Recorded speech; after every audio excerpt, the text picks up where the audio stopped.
Mm, changamoto za maisha ndo zinanifanya nijingize kwenye shirki za kidunia.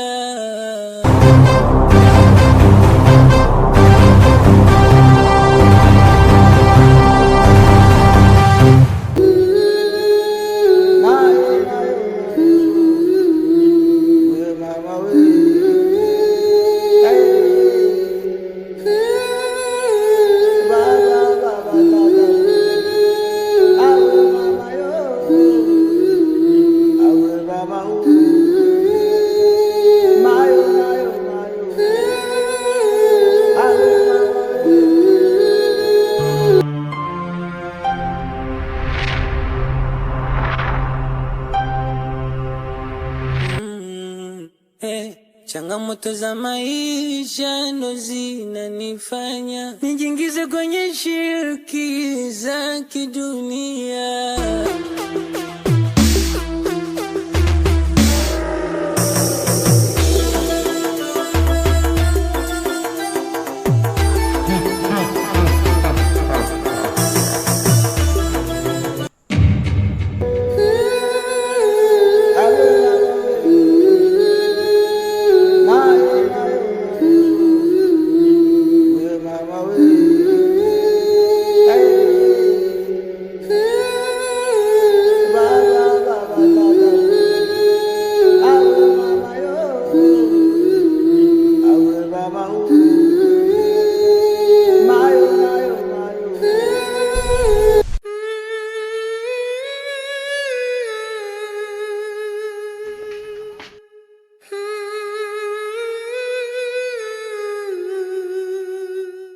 Kwani ni nini imempata huyo mtoto? Nilimpata huyo mtoto akilala barabarani akiwa alimaututi.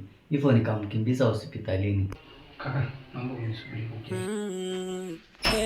Changamoto za maisha ndo zinanifanya nijingize kwenye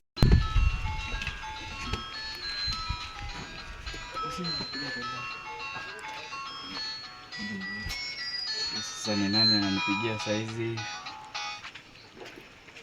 Hello? Kaka Duli, kimbia hospitalini haraka. Eti nije hospitali kuna nini?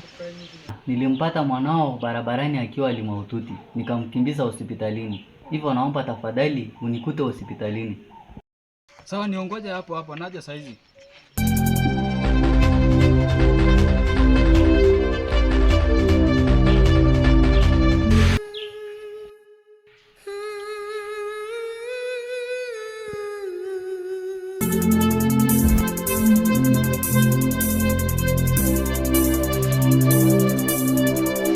Vipi kaka Bilton, mbona unanizuia? Siacha nione mwanangu. Kaka, tusubiri daktari alete majibu maana nilimwacha akimpa vipimo. Karibuni ndani. Mwanangu. Vipi mwanangu, kinini kimekukuta mwanangu? Mwanangu.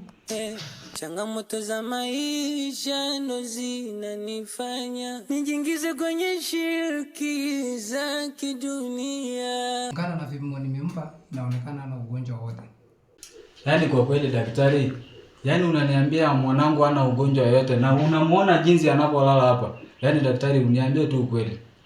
Juu ukiniambia umempima kipimo zote na unasema hana ugonjwa yote, na mimi mwenyewe nimemwangalia fenya na hao, unaniambia daktari, niambie kama ukweli ni daktari wa ukweli ama kienyeji. Enda mwanao anaweza kuwa na pressure. Pelekeni mtu nyumbani atakuwa sawa. Changamoto za maisha ndo zinanifanya nijingize kwenye shirki za kidunia.